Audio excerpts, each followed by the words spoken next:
कर्मकांड क्यों और कैसे? जिज्ञासा। हमारे समाधान। परम पूज्य गुरुदेव द्वारा पृथ्वी पूजन का तात्पर्य। उस दिन की बात वहीं समाप्त हो गई, पर मन में अनेक शंकाएं समाई हुई थी। अतः पुनः जब अवसर हाथ लगा तब हमने गुरुदेव से प्रश्न किया, धरती की पूजा करने से क्या तात्पर्य है? क्या जो लोग पृथ्वी पूजन करते हैं उन्हें ही वह अन्न देती है? पूज्यवर ने कहा, बेटा, यह भी भावना का ही विषय है। हमारा यह शरीर पृथ्वी तत्व से बना है, अतः हम पृथ्वी माता के प्रति कृतज्ञता ज्ञापित करते हैं। हमने इस धरती माता का अन्न खाया है, जल पिया है, हम इसके ऋणी हैं, अतः उसका वंदन करते हैं। वंदन करते समय इस जागरूकता की भावना का समावेश होना चाहिए। तुम हम सबकी माता है। हिंदू, मुस्लिम, सिख, ईसाई, पारसी,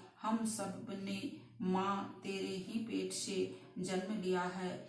हम सब आपस में भाई भाई हैं। हम आपस में मिलजुल कर रहेंगे। हम इस किसी जीव की भी हिंसा नहीं करेंगे। माँ, वे सब भी तो तेरे ही संतान हैं। हमारे भीतर एक सच्चे इंसान का दिल है। पृथ्वी पूजन करते समय हम यह सोचे कि हम एकता, जागरूकता तथा कृतज्ञता, इन तीनों ही भावनाओं को परिपक्व करते हैं। विश्व हमारा परिवार है। प्रांत, जाति, वर्ग से सब अलग अलग नहीं हैं, एक ही हैं। हमारी माँ एक ही है। हम सब सहोदर हैं। हम समाज के प्रति, राष्ट्र के प्रति अपने कर्तव्यों को नहीं भुलाएंगे।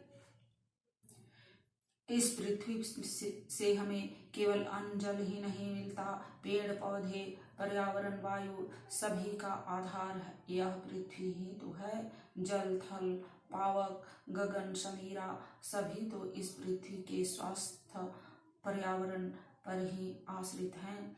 हमें उन सब की भी सुरक्षा करनी है। पृथ्वी से जितना हम लेते हैं उससे अधिक उसे देने को भी तत्पर रहना है। तभी तो सच्चा एवं सार्थक पृथ्वी पूजन होगा।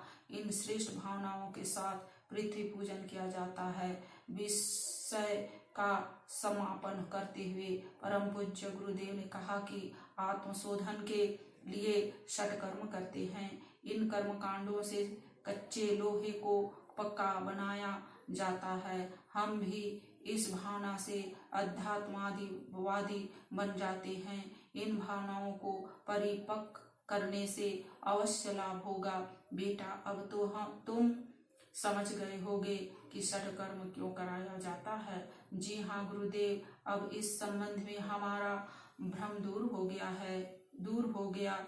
अब तो हमारे मन में देव पूजन से संबंधित अन्य प्रश्न उभर रहे हैं, उन्हें भी समझाने का अनुग्रह करें। गुरुदेव ने कहा कि अब तो ध्यान का समय हो रहा है। कल प्रातः आगे चर्चा करेंगे और हम षटकर्मों के बारे में गुरुदेव द्वारा बताई गई बातों पर चिंतन मनन करते हुए अन्य कार्यों में लग गए।